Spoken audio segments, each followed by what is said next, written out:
மகன் தூய ஆவியாரின் பெயராலே ஆமேன். இறைவனுக்காக தங்கள் வாழ்வை முழுமையாக அர்ப்பணித்து திருச்சபையில் பணிபுரியும் ஒவ்வொருவருக்காகவும் அவர்களின் ஆன்ம சரீர நலன்களுக்காகவும் நம் குடும்பங்களுக்காகவும் வேண்டி ஜெபிப்போம். உமது பாதத்தில் இறைவா, உமது அரவணைப்பை உணர மீண்டுமாக எங்களுக்கு உதவி செய்யும். இன்னும் பிரிந்து இருக்கும் குடும்பங்களையும் அன்பான உறவுகளையும் உமது பாதம் சேர்க்கின்றோம். அவர்களின் உறவுகளை திரு ரத்தத்தால் மீண்டும் புதுப்பியும். கசப்பான உணர்வுகள் மறைந்து புதிய தொடக்கமாக மாற்றும்.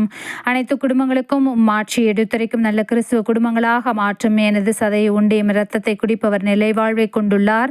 நானும் அவரை இறுதி நாளில் உயிர் தெழ செய்வேன். எனது சதை உண்மையான உணவு, எனது இரத்தம் உண்மையான பானம். எனது சதை உண்டு எனது இரத்தத்தை குடிப்போர் என்னோடு இணைந்திருப்பார், நானும் அவர்களோடு இணைந்திருப்பேன் என்பதை நினைவில் கொண்டு உமது பிரசன்னத்தில் என்னை முழுமையாக இணைத்து கல்வாரி பாதையில் பயபக்தியுடன் நினைவை கொண்டு நிலை வாழ்வை எமக்காக அருள் தர வேண்டும் என்று இயேசுவின் நாமத்தில் ஜெபிக்கிறேன். ஆமேன்.